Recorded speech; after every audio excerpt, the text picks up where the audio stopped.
মোনালিসাকে কষ্ট দেওয়ার জন্য মোনালিসার সামনে কম্পাসকে জড়িয়ে ধরল বিহান। হ্যাঁ বন্ধুরা, এমনটাই দেখা যাবে। বিস্তারিত জানতে ভিডিওটি না টেনে সম্পূর্ণ দেখতে থাকুন।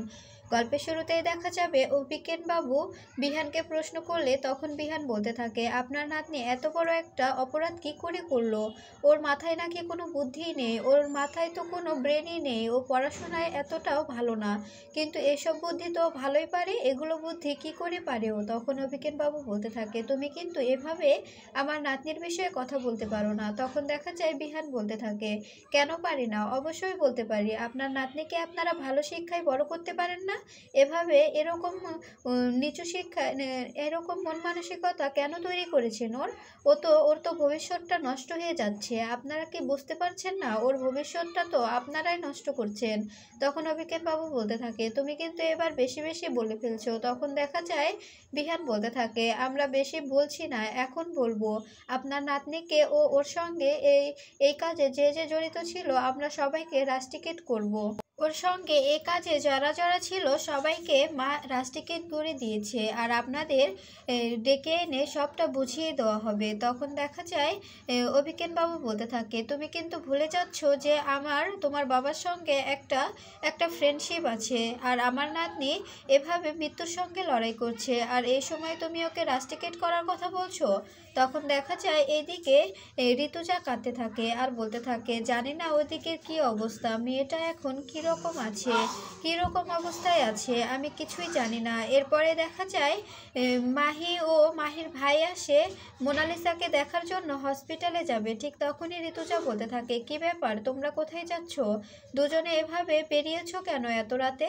তখন দেখা যায় মাহি বলতে থাকে, আসলে ওইদিকে মোনাদির এমন অবস্থা, আমরা কিছু করতে না পারি ওদের সঙ্গে যে ওর মাকে একটু যদি সান্ত্বনা দিই তবে হয়তো এই কাজটা ভালো হবে, আমরা একটু মোনাদিকে দেখতে যাচ্ছি। তখন ঋতুজা বলতে থাকে, হ্যাঁ যাও, কিন্তু এভাবে যেও না, বাড়ির গাড়ি নিয়ে তারপরে যাও। এরপরে মাহি ও মাহির ভাই যেতে যাবে, ঠিক তখনই ঋতুজা বলতে থাকে, দাঁড়াও, আমিও তোমাদের সঙ্গে যাব, 1 মিনিট, আমি রুম থেকে আসছি। এরপরে দেখা যায় ঋতুজা ভিতরে গেলে তখন মাহি বলতে থাকে, আমি ভেবেছিলাম যে মোনাদির সঙ্গে গিয়ে কম্পাসের অ্যালার্মটার বিষয়ে কথা বলবো, কিন্তু এখন যদি জেম্মা যায় তবে তো কিছুই হবে না, উনি গেলে তো আমরা কিচ্ছু করতে পারবো না। তখন মাহির ভাই বলতে থাকে, তুই এসবের মধ্যে নিজেকে জড়াস না, এবার দেখ মোনালিসার কি হয়েছে, আরও পরে দেখবি তুই যদি এসবের মধ্যে জড়াস তোকে কিন্তু জেম্মা একদম বাড়ি থেকে বের করে দেবে। এরপরে দেখা যায় এদিকে কম্পাসের পায়ে আঘাত লাগলে তখন কম্পাস পাটা বের করে বলতে থাকে, ইস, কখন যে আঘাতটা লেগেছে আমি বুঝতেই পারিনি, যদি বুঝতে পারতাম তবে ব্যান্ডেজ করে নিলে ভালো হতো, অনেক তো ব্লাড লস হচ্ছে। এরপরে দেখা যায় বিহানে এসে কম্পাসের কাটা জায়গায় হাত দিয়ে বলতে থাকে, অনেকটা তো কেটেছে, তোমার ট্রিটমেন্টের প্রয়োজন, বললে ডক্টর লাগবে না? অবশ্যই তো ডক্টর লাগবে, এটা তো আর একটুখানি কাটেনি, অনেকখানি কেটেছে। তখন দেখা যায় কম্পাস বলতে থাকে, আমাকে নিয়ে আপনাকে এতটা ভাবতে হবে না। তখন দেখা যায় বিহান বলতে থাকে, তোমাকে এত কথা কে বলতে বলেছে, আমাকে আমারটা বুঝতে দাও। এরপরে দেখা যায় নার্সকে ডেকে বলতে থাকে, ওর পায়ে অনেকটা ইনজুরি হয়েছে, ওকে ট্রিটমেন্ট করানো প্রয়োজন, ওকে আপনারা নিয়ে যান। এরপরে দেখা যায় কম্পাস তার বন্ধুদের বলে যায়, তোরা এখানেই থাকবি, কোথাও যাবি না, মোনা ম্যামের কী হয় আমাকে সবটা ডিটেলসে জানাবি, বুঝতে পেরেছিস? আমি এক্ষুনি আসছি। এরপরে কম্পাস চলে যায়। এরপরে দেখা যায় কম্পাস যেতে যেতে বিহানের দিকে তাকিয়ে থাকে এবং বিহান মনে মনে বলতে থাকে, কম্পাস সরি, আমি তোমাকে ভুল বুঝেছিলাম, তোমাকে আমি যত দেখছি ততই মুগ্ধ হচ্ছি, তুমি প্লিজ আমাকে ক্ষমা করে দিও। ঠিক তখনই দেখা যায় ঋতুজা হসপিটালে এলে তখন অভিজ্ঞানবাবু বলতে থাকে, কি ব্যাপার, কি ব্যাপার, আপনি এখানে? তখন দেখা যায় ঋতুজা বলতে থাকে, আমি আপনার সঙ্গে কথা বলতে আসিনি, আমি আমার কলেজের স্টুডেন্টকে দেখতে এসেছি। এরপরে বিহানের সামনে গিয়ে বিহানকে বলতে থাকে, কি ব্যাপার বিহান, এখন কি অবস্থা? তখন বিহান বলতে থাকে, এখন বোঝা যাচ্ছে না মোনার অবস্থা কীরকম, কিন্তু ডক্টর বলেছে অনেকটাই মানে বেশির পর্যায়ে চলে গেছে, এখন ওকে অবজারভেশনে রাখা হয়েছে। এরপরে দেখা যায় অভিজ্ঞান বাবু বলতে থাকে, কি ব্যাপার, আপনি নাকি আমার নাতনিকে রাস্টিকেট করেছেন? তখন দেখা যায় ঋতুজা বলতে থাকে, হ্যাঁ করেছি, আপনার নাতনি তো এখানে পড়াশোনা করতে আসেনি, কম্পাসকে ফাঁসানোর জন্য এসেছে, কম্পাসকে পদে পদে বিপদে ফেলবে কিভাবে এজন্য এসেছে, এই জন্যই আপনার নাতনিকে রাস্টিকেট করা হয়েছে। কেন, আপনার কি কোনো সমস্যা? তখন দেখা যায় অভিজ্ঞান বাবু বলতে থাকে, সমস্যা তো বটেই, আপনি যদি আমার নাতনিকে রাস্টিকেট করে দেন তবে কিন্তু কম্পাস কোনোভাবে এই কলেজে পড়তে পারবে না। ও কিভাবে এই কলেজে পড়ে এটা আমিও দেখে নেব। তখন দেখা যায় বিহান রেগে যায় আর বলতে থাকে, আপনি আমার মায়ের সঙ্গে এভাবে কথা বলতে পারেন না। আপনার নাতনি যদি ভালো হতো তবে তো অবশ্যই আমাদের আমাদের ক্যাম্পাসে ওকে রাখা হতো। আপনার নাতনি এমনটা কেন করলো? তখন দেখা যায় বিহানের মা বলতে থাকে, তাই তো আপনার নাতনিকে তো অনেকবার সুযোগ দেওয়া হয়েছে। আপনার নাতনি অনেক রকমই ব্যবহার করেছে কম্পাসের সঙ্গে, কিন্তু আমরা কোনোটাই মাথা ঘামাইনি। কিন্তু এবার যেটা করেছে এটা একদম বাড়াবাড়ি করে ফেলেছে। এবার আর মোনাকে কোনোভাবেই আমরা ছেড়ে দেব না। ওকে আমরা কলেজে রাখবো না তো রাখবো না। এদিকে দেখা যায় অখিলেশ মুখ থেকে বলতে থাকে, এত কিছু হয়ে গেছে, আমাকে এখনও জানাওনি কেন? ঠিক তখনই অভিজ্ঞান বাবু অখিলেশকে ফোন করে আর বলতে থাকে, কী ব্যাপার অখিলেশবাবু, বাড়িতে কি নাকে তেল দিয়ে ঘুমাচ্ছেন? তখন অখিলেশবাবু বলতে থাকে, কি হয়েছে, আপনি এভাবে কথা বলছেন কেন? আমি শুনলাম মোনালিসার খবর। তখন দেখা যায় অভিজ্ঞান বাবু বলতে থাকে, আমার নাতনি মৃত্যুর সঙ্গে পাঞ্জা লড়ছে আর আপনি বলছেন আমি শুনলাম? এখন শুনলেন? এতক্ষণ কোথায় ছিলেন? তখন দেখা যায় অখিলেশবাবু বলতে থাকে, আসলে আমি জানতাম না তো তাই। তখন দেখা যায় অভিজ্ঞানবাবু বলতে থাকে, আপনার বউ তো দেখছি আপনার থেকেও বেশি উঁচুতে আছে। আমি জানতাম যে নোবেল ফিউচারের মালিক আপনি, কিন্তু এখন দেখছি আপনাকে সাইডে ফেলে ঋতুজা চৌধুরী তো সব সিদ্ধান্ত নিচ্ছে। তখন অখিলেশবাবু বলতে থাকে, কি বলছেন এসব? কি বলতে চাইছেন আপনি? স্পষ্ট করে বলুন। তখন অভিজ্ঞানবাবু বলতে থাকে, আপনার বউকে বলে দেবেন আমার নাতনিকে যদি রাস্টিকেট করে দেয় তবে কিন্তু আপনাদের সবকটা কলেজে আমি তালা ঝুলিয়ে দেব। মনে রাখবেন আমি কিন্তু একজন অ্যাডভোকেট।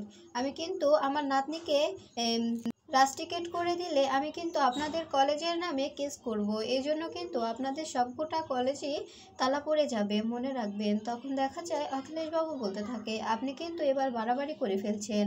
আপনি আমার কলেজকে নিয়ে এভাবে মন্তব্য করতে পারেন না। তখন অভিজ্ঞানবাবু বলতে থাকে, আমি কি করতে পারি সেটা আপনি ভালো করেই জানেন। এই বলে ফোনটা কেটে দেয়।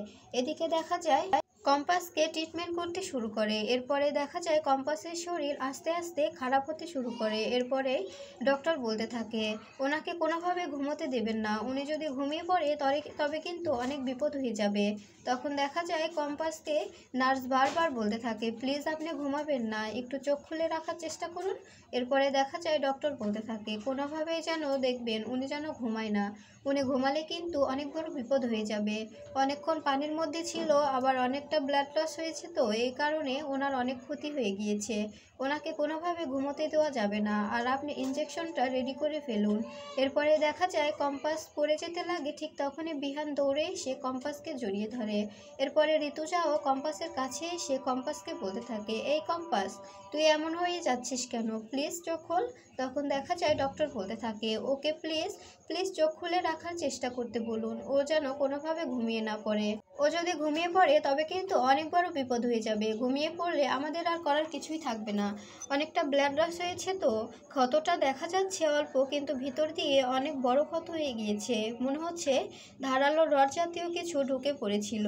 আর অনেকক্ষণ পানির মধ্যে থাকার কারণে নিঃশ্বাস নিতে পারেনি, এই কারণে ওনার এমনটা হচ্ছে। আমরা একটা ইঞ্জেকশন রেডি করেছি, ওটা যদি ওনার শরীরে ইনজেক্ট করা হয় তবে আর কোনো সমস্যা হবে না, উনি আগের মতো ফিট হয়ে যাবে। এরপরে দেখা যায় বিহান বারবার কম্পাসকে বলতে থাকে, এই কম্পাস, আমার দিকে তাকাও না। এদিকে দেখা যায় ডক্টর এসে মোনার মাকে বলতে থাকে, আর কোনো টেনশন নেই, আপনার মেয়ে এখন সুস্থ আছে। আর অভিজ্ঞানবাবু কোথায়? তখন দেখা যায় মোনার মা বলতে থাকে, এখানেই তো ছিল, কোথায় যেন গেল, কেন, কি দরকার?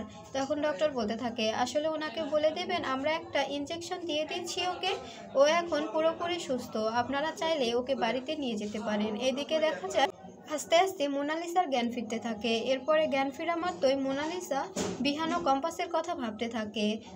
যখন স্যাররা বলছিল তোমার মতো তুমি যে কম্পাসকে বউ হিসেবে পেয়েছো, এটা তোমার ভাগ্য, ওকে কখনো মাটিতে ঠেলে দিও না। এই কথাটা মনে পড়া মাত্রই মোনালিসা লেপে ওঠে আর বলতে থাকে, আমাকে যেভাবেই হোক বিহানের কাছে গিয়ে বিহানের কাছে ক্ষমা চাইতে হবে, আর ওকে বোঝাতে হবে যে কম্পাস যা যা বলেছে সবটাই মিথ্যে, ওকে মিথ্যে বলেছে। বলছে, সবার সামনে কম্পাস বিহানের সামনে আমাকে ছোট করার জন্য, তোমার সিম্প্যাথি আদায় করার জন্য কম্পাস এগুলো বানিয়ে বানিয়ে বলেছে। এরপরে দেখা যায় মোনালিসা বিহানের কাছে যাওয়ার জন্য পাগলামো করতে শুরু করে। এরপরে দেখা যায় মোনালিসার মা, নার্স ও কম্পাসের বন্ধুরা সবাই মিলে মোনালিসাকে আটকাতে থাকে, কিন্তু মোনালিসা কোনোভাবেই শুনে না। এদিকে দেখা যায় কম্পাসকে জেগে রাখার জন্য অনেক চেষ্টা করতে থাকে ঋতুজা ও বিহান, কিন্তু কোনোভাবেই কম্পাস নিজের শক্তি অর্জন করতে পারে না। কম্পাস বারবার মাটিতে ঢুলিয়ে পড়তে যায়। এরপরে বিহান কম্পাসকে নিজের বুকের সঙ্গে জড়িয়ে নিয়ে কম্পাসকে শক্তি যোগাতে থাকে। এরপরে দেখা যায় ডক্টর বলতে থাকে, প্লিজ তুমি একটু কোঅপারেট করো আমাদের সঙ্গে, তবে তুমি যদি তোমার শরীরে ইনজেক্টটা যাওয়ার সঙ্গে সঙ্গে তুমি সুস্থতা বোধ করবে। প্লিজ একটু সময় আমাদের সঙ্গে কোঅপারেট করো। এরপরে কম্পাস বলতে থাকে, আমি পারছি না, আমি চোখটা খুলে রাখতে পারছি না। তখন দেখা যায় ঋতুজা বলতে থাকে, তুমি তো এমন ভেঙে পড়ার মেয়ে নয় মা, তুমি প্লিজ একটু আমাদের সঙ্গে কোঅপারেট করো। এরপরে দেখা যায় মোনালিসা দৌড়ে বিহানের কাছে আসে, আর মোনালিসাকে দেখে তখন বিহান মোনালিসাকে কষ্ট দেওয়ার জন্য কম্পাসকে সুন্দর করে বুকে জড়িয়ে নেয়। এটা দেখে মোনালিসা অনেক কষ্ট পায়, ও রেগে যায়। এরপরে দেখা যায় বিহানকে এসে থ্রেট দিতে থাকে, বিহানকে বলতে থাকে, তুমি যে এভাবে আমাকে ছেড়ে কম্পাসকে কাছে টেনে নিচ্ছ, আমি যদি এখন সুসাইড করি। তখন দেখা যায় ঋতুজা রেগে গিয়ে মোনালিসাকে থাপ্পড় মারে আর বলতে থাকে, এরকম কথা যদি তুমি আমার ছেলের সামনে বলো আর আমার ছেলের মাথা খাওয়ার চেষ্টা করো, তবে কিন্তু ভালো হবে না, অনেক খারাপ হয়ে যাবে বলে দিলাম। আমার ছেলে বিবাহিত, আমার ছেলের ওয়াইফ আছে, তাই বলছি তুমি আমার ছেলের আশেপাশেও আসবে না। তখন দেখা যায় মোনালিসা বলতে থাকে, বিহান তুমি তো বলেছিলে সারা জীবন তুমি আমার সঙ্গে থাকবে, তবে কেন ওই মেয়েটার সঙ্গে এত আধিক্যতা দেখাচ্ছ বলো। তখন বিহান বলতে থাকে, তোমাকে আর আমি চাই না মোনালিসা, তোমার মতো ক্রিমিনালের সঙ্গে আমি থাকতে চাই না, বুঝতে পেরেছো।